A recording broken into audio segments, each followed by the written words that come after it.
नमस्कार दोस्तों, आज हम बात करेंगे कि व्यक्ति शराब के अधीन कब हो जाता है। उससे पूर्व रिद्धि सिद्धि के दाता भगवान श्री गणेश को प्रणाम करते हैं और अष्ट सिद्धि नवनिधि के दाता श्री हनुमान जी को भी प्रणाम करते हैं।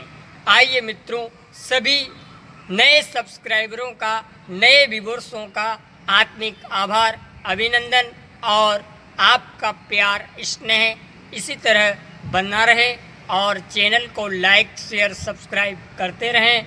कमेंट में जय श्री राम अवश्य लिखें। आइए कुछ स्थितियों पर हम बात करते हैं जो व्यक्ति को शराब के अधीन अवश्य बनाता है। पहली स्थिति पर हम बात कर लेते हैं। क्या है स्थिति?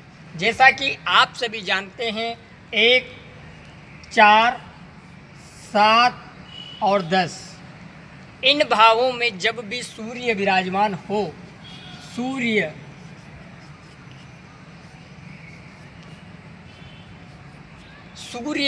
राजा महाराजा का प्रतिनिधित्व करता है। अगर सूर्य केंद्र में है, जातक शराब का अधीन अवश्य होगा।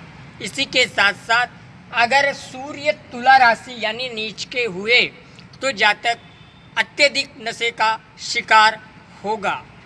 इसी के साथ साथ दूसरी स्थिति पर बात करें, क्योंकि सूर्य राजा है इसलिए वो इस तरीके की बात होगी।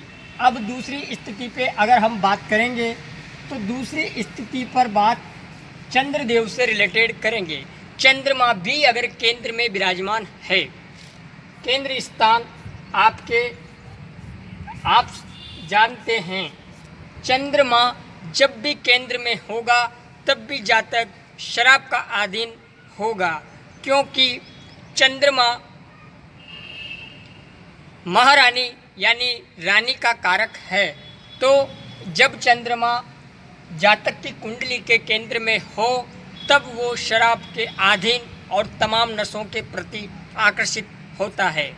इसके अतिरिक्त चंद्रमा मान लीजिए 8 नंबर यानी वृश्चिक राशि नीच के होकर के केंद्र में बैठ जाए तब भी जातक नशे का अधीन रहेगा, मतलब रहेगा। इसकी दशा अंतरदशाओं में ज़्यादा ये प्रभाव देगा। अब आइए मित्रों, दूसरी स्थिति पर बात करें तो वह आपके लिए बता दें शनिदेव भी केंद्र में स्थित होंगे तब भी इस स्थिति का निर्माण करेंगे। शनि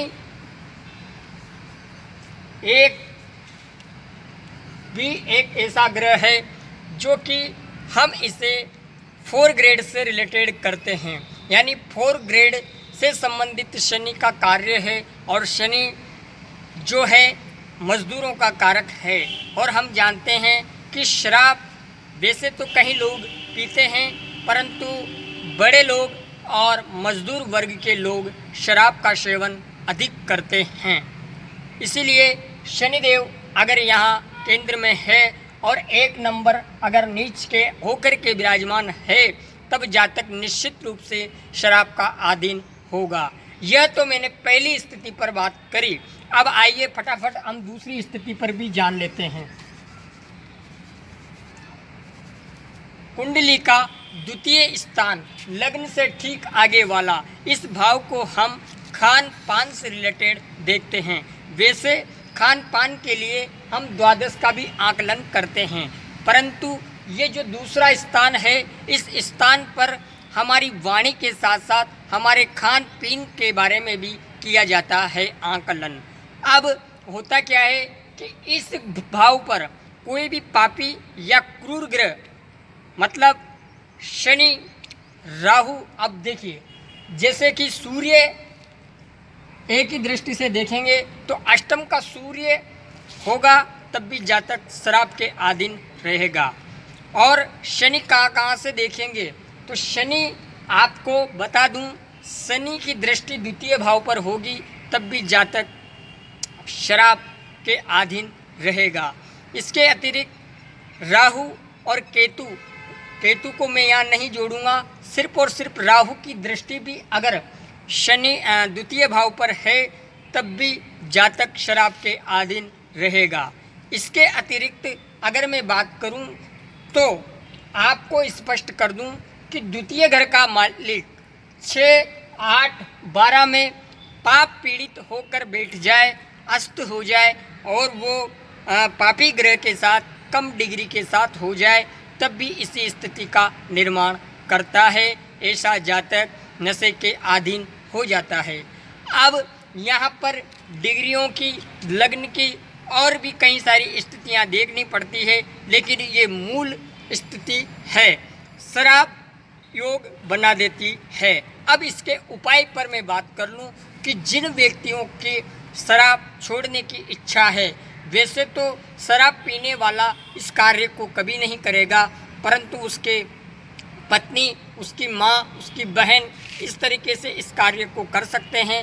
अमावस्या के दिन उस व्यक्ति की झूठी शराब आप किसी गड्ढे में या मिट्टी में गाड़ दें, मतलब उसको खोद करके मिट्टी में डाल दें और वापस मिट्टी में उसे दबा दें और परमात्मा से प्रार्थना करें शराब छोड़ने के लिए, और उस व्यक्ति का तुरंत ही मानसिक स्थिति अच्छी होगी और व्यक्ति शराब छोड़ेगा। ये उपाय मैंने आपको स्पष्ट किया।